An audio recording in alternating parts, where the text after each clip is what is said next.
Celebrity true or false? Yes. Here we go. Denis Leary. Yes. True or false? You refuse to wear a glove with Mickey Mantle's signature on it for True. the movie The Sandlot. True.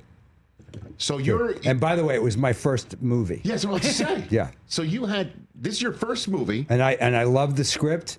I mean, I'm no genius, and I was brand new to the movie business, but I was like, I love sports movies, and I love baseball movies.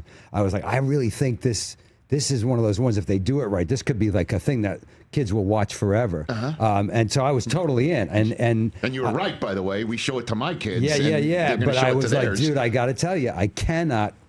My character and me are both telling you, I cannot. And I love Mickey Mantle. Right? You want to talk Yankees? I mean, and baseball greats, but I'm not wearing a Mickey Mantle. So is it true they had to get you a Red Sox one? Yeah. In order for you to use it? Yeah. Really? Yeah. And they didn't think you were a and diva? I have been on your involved in first other movies where they've said, like, I read it in the script, and he walks in wearing a Yankee cap. I go, I'm not wearing a Yankee cap.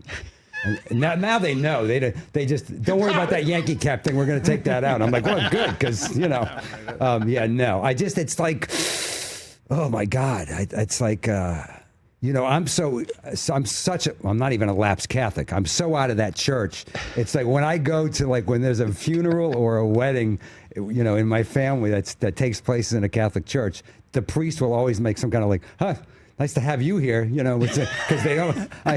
You can feel like the candles melting extra fast when I walk in. You know what I mean? So a Yankee cap on my head is like Satan-esque to me. So there was no that you weren't afraid it would filter back to James Earl Jones that you were a diva about your glove or anything like that? I didn't care. I don't care. The Red Sox blood, the Bruins blood, they run deep. Did you meet James Earl Jones on the set? Yeah. Did you have a good story about that at all, or no? Well, he was, I'm such a, historically, such a fan of him as an actor. Sure. That when I was a kid, I remember seeing The Great White Hope. I don't know if you ever saw that movie. Of course. And he was an amazing theatrical actor as well. So I'd seen him as a young acting student.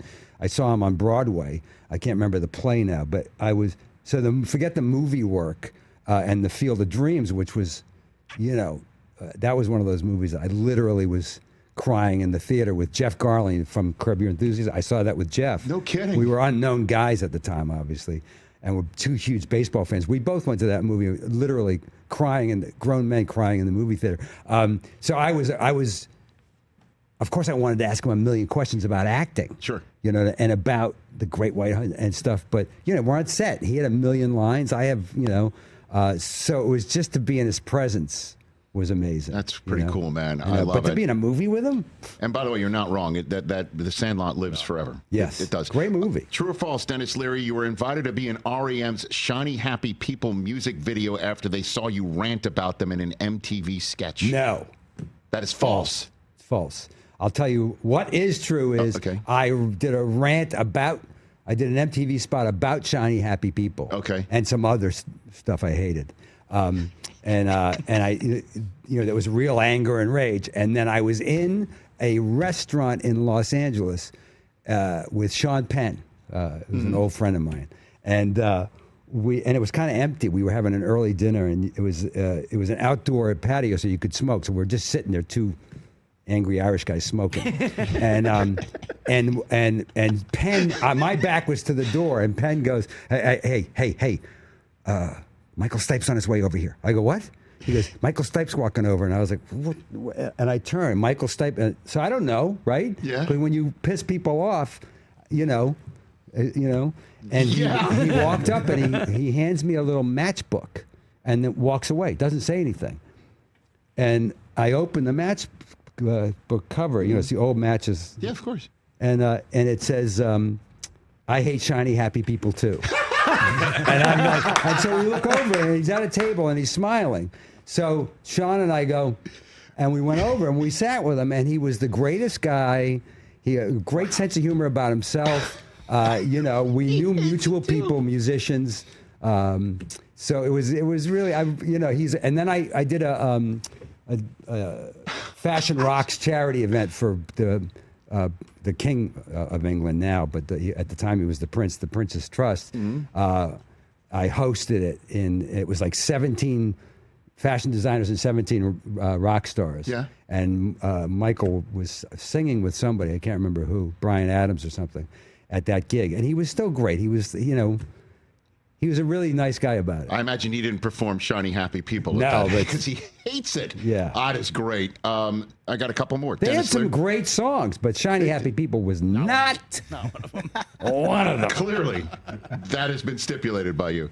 True or false, you were offered Mark Wahlberg's role in The Departed, but had to turn it down because of scheduling conflicts with Rescue Me.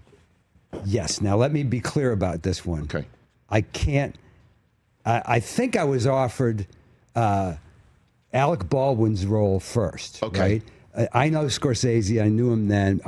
Rescue Me was such a monster because I was also writing that show. Sure. And it took us. You were in almost every scene, too. Yeah. So it was like, it would take us, 4 or 5 months to shoot the show. And then it took us a couple of months in advance to start writing it. And then we would write as we went. So it was a monster schedule. So I would have like maybe 2 months off total, and sometimes only a month off, at the end of the season. And Scorsese's producer called me and said, blah, blah, blah. I'm like, oh my God. And I said, I think I had like 3.5 weeks. And they said, we can do it. We'll stick you in. And I said, but you're going to be shooting while I'm shooting the beginning of the next season of Rescue Me. And they said, well, we'll shoot you on the weekends. You could shoot Rescue Me Monday through Friday. I'm like, that's crazy. And I couldn't do the Mark Wahlberg role. Then they thought about the Baldwin role. And then I realized, like, I don't want to do this because it's not going to be fair to him, and it's not going to be fair to Rescue Me, right? More importantly, my one time I'm going to, first work with Scorsese, I thought there'd be more, right? Sure. Like, I don't want it to be like I'm tired and exhausted and just flew up from New York. Yeah, you know. yeah. So I turned him down, and thinking I was gonna, be in one of his movies. What a moron! Here I am. What a moron. What a moron! Oh, my I gosh. know. So that Dang. is true. So I'm still hopeful, awesome. Marty. You never know. Yeah. Hey, man, there's still Old Irish gangster, this. right? True or false, Denis Leary? Last By the way, one. I can't wait to see Alto Nights where De Niro plays two gangsters. No doubt. De Niro, man. And De The Niro, greats. the greatest. Last one for you, Denis Leary. True or Yes. false? You got acting tips from Bill Belichick for your role as Coach Penn in Draft Day. I did. He's probably. I kept it quiet for a long time because I promised him I would. I loved the script. I think I told you, might have said this to you before, but like, Right.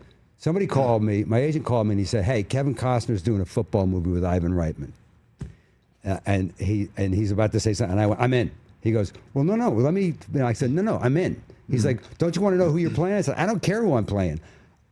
A sports movie with Kevin Costner. I could not be a bigger Costner fan. No doubt. Yeah, I mean, all of those movies, and also there's westerns.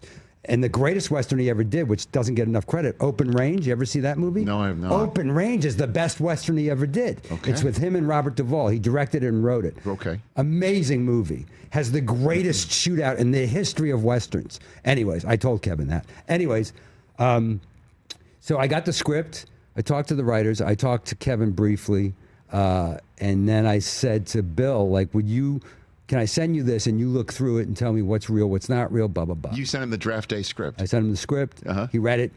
And we got on the phone and went through it. And he gave me some great pointers about this, that, the other Anything thing. that you can One remember? of you're the, one of willing the to things share? that if you saw the movie, Yes, of course. they put the thing where they have the